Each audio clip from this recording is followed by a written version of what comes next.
Nous utilisons des smartphones en longueur de journée. Nous nous déplaçons avec nos smartphones.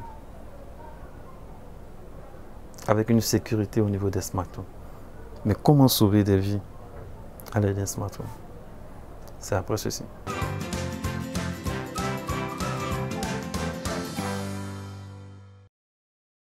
Bienvenue à votre rendez-vous du vendredi. Comme vous le savez, chaque vendredi, nous parlons de technologie.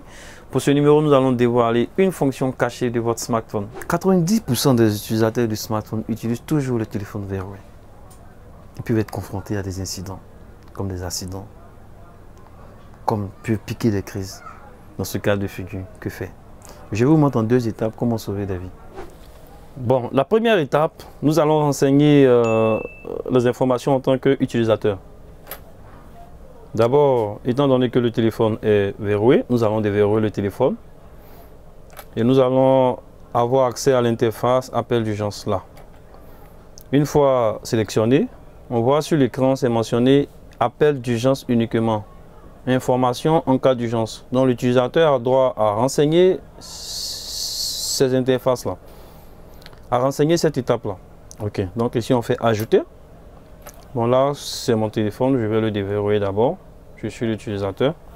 Une fois déverrouillé, on me demande ici, le propriétaire du téléphone doit entrer ses informations. Je mets le nom, je mets mon nom c'est Kotek. Je mets mon lieu d'habitation, peut-être je mets quoi? Komassi. Je mets Komassi et je valide. Ici, j'ai des informations qui sont très importantes, qui sont en rapport avec le corps médical.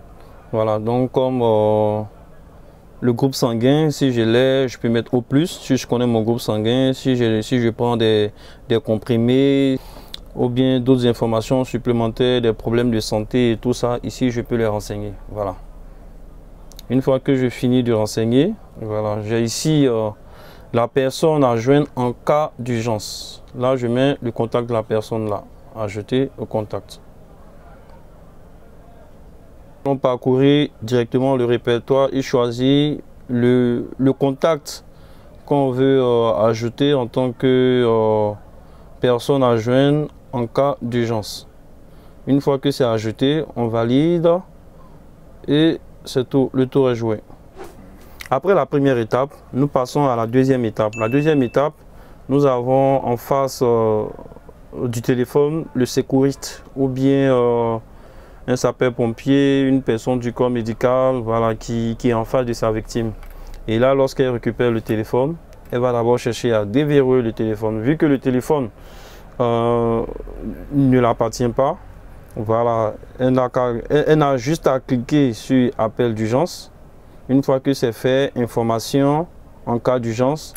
Et là, je vois le nom qui a été renseigné tout à l'heure, l'adresse, le groupe sanguin qui est O+, des problèmes qui avaient été mentionnés et puis la personne à contacter en cas d'urgence. Une fois le contact s'affiche et on peut directement appeler cette personne. Si vous avez aimé cette vidéo, n'hésitez pas à la fin de la vidéo, renseignez immédiatement vos informations dans l'interface appel d'urgence et de partager au maximum pour toucher vraiment tous vos proches, pour permettre aussi à ces personnes-là de vous sauver éventuellement quand vous serez dans ce genre de situation-là. Sur ce, n'hésitez pas, abonnez-vous à nos différents canaux de communication et nous vous donnons rendez-vous très prochainement, le vendredi prochain à la même heure. Merci.